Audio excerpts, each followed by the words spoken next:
প্রতি বছরের ন্যায় এবছরও কোচবিহার নেতাজি ইন্ডোর স্টেডিয়ামে সকাল ৮টায় শুরু হলো কোচবিহার জেলা আঞ্জুমান-ই-ইসলামিয়ার পক্ষ থেকে ঈদ-উল আজহা নামাজ।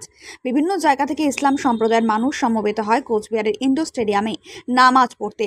নামাজ পড়ে দোয়া কায়েম করতে দেখা গেল সকলকে। কোচবিহার নতুন মসজিদেও দেখা গেল ঈদের নামাজ পড়তে হাজির হয়েছে ইসলাম ধর্মাবলম্বীর মানুষেরা। সেখানেও একই রকমভাবেই নামাজ পাঠ এবং দোয়া কায়েম করতে দেখা গেল সকলকে।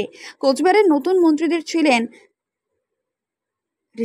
কোচবিহারের নতুন মসজিদে ছিলেন জেলা পরিষদের সহসভাপতি আব্দুল জলিল আহমেদ এবং কোচবিহার ২০ নম্বর ওয়ার্ডের কাউন্সিলর মোস্তাক আহমেদ। নামাজ শেষে কি জানাচ্ছেন শুনুন একবার।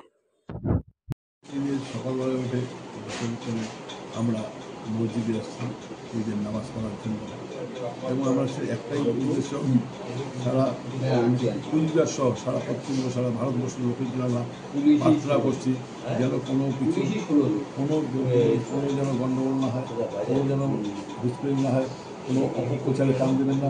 আমরা শুধু বলি সবাই মানুষ সবাই একসাথে চলে, হিন্দু মুসলমান ভাই ভাই সবাই মিলে একসাথে যাই এবং আমরা সবাই মিলেমিশে যাবো।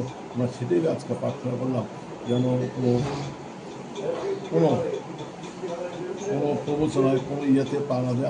আমরা এটি কামনা করি এবং আমাদের সাথে আমাদের মুসলমান হিন্দু মুসলমান সবার জন্য আমরা প্রার্থনা করছি সবাই ভালো থাক, সবাই সুস্থ থাক, আল্লাহর জন্য এটাই কল্পনা করি, সবাই মিলেমিশে থাকুক, এটাই আমরা সবার জন্য আমরা এই দোয়া করছি।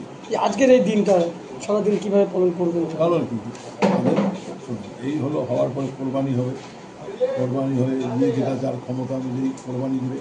কোরবানি দেওয়ার পরে সেই মাংসটা আশেপাশের বাড়িতে গরিব লোক সাধারণ মানুষ কিছু তাদেরকে যতটা পারি ডিস্ট্রিবিউট করে, এটাই হয় আর কিছু এটাই হয়। তারপর বাড়িতে যার যার ক্ষমতা অনুযায়ী খাওয়া দাওয়া হয়।